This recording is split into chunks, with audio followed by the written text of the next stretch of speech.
کو جو ہے وہ عبور کرتی چلی گئی. اور آج جو فیکٹس میں آپ کے ساتھ شیئر کرنا چاہتی ہوں، جو سوسائٹی میں بھی سب کو بتانا چاہتے ہیں کہ یہ اب وہ زمانہ نہیں رہا کہ جب آپ قتل کو خودکشی کا رنگ دیں گے اور پتہ نہیں چلے گا. اس وقت اللہ کا شکر یہ ہے کہ خادم اعلیٰ پنجاب جو اس وقت تھے اور اس وقت وزیر اعظم پاکستان شہباز شریف صاحب جو ہے، ان کی بنائی ہوئی فورینزک لیب موجود ہے جو سائنٹیفک طریقے سے جو اس طرح کے قتل ہیں یا اس طرح کے معاملات ہیں ان کو ٹریس کرتی ہے. اور جو پروسیکیوشن ٹیمز ہیں ان کو بھی جو ہے وہ چیف منسٹر صاحبہ کی خاص طور پر یہ انسٹرکشنز ہیں، ایک باقاعدہ ویمن سیل جو ہے وہ جو پروسیکیوشن ڈپارٹمنٹ ہے اس کے اندر بنانے کے لیے وہ ہدایات جاری کر چکی ہیں.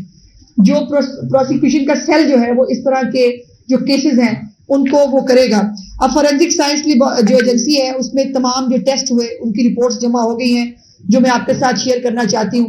ثانیہ زہرا کیس کے اندر کوئی خودکشی کے شواہد نہیں ملے ہیں. جو حقائق جاننے کے لیے جو کرائم سین انویسٹیگیشن ہوتی ہے، جو ڈی این اے رپورٹ ہوتی ہے، پولیگرافک ٹیسٹ، یہ تینوں جو ہیں یہ کیے گئے. تمام ٹیسٹ اور انویسٹیگیشن جو ہے اس نے یہ پروو کیا کہ یہ خودکشی کا کیس نہیں تھا. ثانیہ کی گردن میں نہ سوجن تھی اور نہ پھندا لگنے سے، آپ کو معلوم ہے کہ پھندا لگنے سے گردن لمبی ہو جاتی ہے، ایسا بھی کوئی سمٹم جو ہے اس کے ساتھ نہیں تھا. اور جو اس کے اندر امپورٹنٹ چیز ہے کہ پھندے کے طور پر جو دوپٹہ استعمال کیا گیا اس کے اندر ثانیہ کے شوہر اور ان کی ساس کا ڈی این اے موجود ہے. یعنی اس پھندے کو ساس نے اور شوہر نے مل کے اس بچی کے گلے میں ڈالا تاکہ اس کو جو ہے وہ خودکشی دکھائی جا سکے.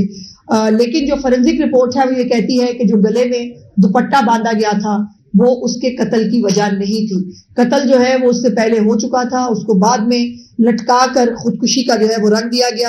اور اس کے گردن اور کندھے کے اوپر بھی جو زخم ہے وہ دوپٹے کے نہیں ہے. سو گردن اور کندھے پہ علیحدہ سے زخم ہے. میں چونکہ کرمنل لائر بھی ہوں، سو میں قتل کا کیس ہے جو انشاءاللہ تعالی عدالت میں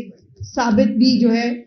وہ کرنا بہت آسان ہوگا. اس کے بعد جو ثانیہ کے ناخن ہیں بہت سائنٹیفک طریقے سے چیف منسٹر صاحبہ کی یہ بڑی اسٹرکٹ انسٹرکشن تھی کہ یہ کیس ایک ٹیسٹ کیس ہونا چاہیے. اس کے اندر تمام سائنٹیفک جو طریقہ کار ہیں وہ استعمال ہونے چاہیے اور ثانیہ کے ناخنوں کے اندر سے بھی سیمپل لیے گئے ہونے چاہیے اور ثانیہ کے ناخنوں کے اندر سے بھی سیمپل لیے گئے اور اس کے ناخنوں کے اندر جو ہے اس کے شوہر کے جو اس کا جو ڈی این اے ہے اس میں اس کے شوہر کے وہ سے میچ کر گیا ہے. سو اس کے بعد اب کوئی اور وجہ نہیں ہے جو یہ ثابت نہ کر سکے کہ ثانیہ زہرا کیس جو ہے وہ ایک قتل کا کیس تھا جس کو خودکشی کا رنگ دیا گیا. اور میں اس کے اوپر چیف منسٹر صاحبہ کی بہت شکر گزار ہوں. ہم تمام خواتین جو پنجاب کے اندر بستی ہیں، ہمیں یہ جو سیکیورٹی کا تحفظ کا احساس گھروں کے اندر ہو یا گھروں کے باہر ہو، یہ ایک ویژنری اور ایک ڈائنامک چیف منسٹر ایک اس کی ایڈمنسٹریشن کے تھرو ہی ممکن ہو سکتا ہے. بہت سارا پریشر تھا، بہت سارے بااثر ملزمان نے بہت سارا کچھ بچنے کی کوشش کی، لیکن چیف منسٹر صاحبہ کی ایک جو زیرو ٹالرنس ہے خواتین کے خلاف اس قسم کے جرائم کی، اور پھر ہنا بٹ کی اپنی جو اس کے اندر محنت ہے، جو اس نے ذاتی انٹرسٹ لیا ہے، یہ تو قانونی طور پر جو ہوگا وہ تو یقیناً ہے، لیکن یقیناً اللہ پاک کے ہاں بھی یہ جواب دینا ہے ہم سب لوگوں کو کہ اگر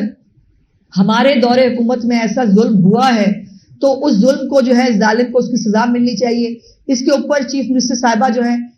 ان کی یہ انسٹرکشنز تھی کہ اس کیس کو آپ کے ساتھ پبلک ایٹ لارج کو بتایا جائے اور یہ میسج دیا جائے کہ اب اپنی بیویوں کو، بیٹیوں کو، بچیوں کو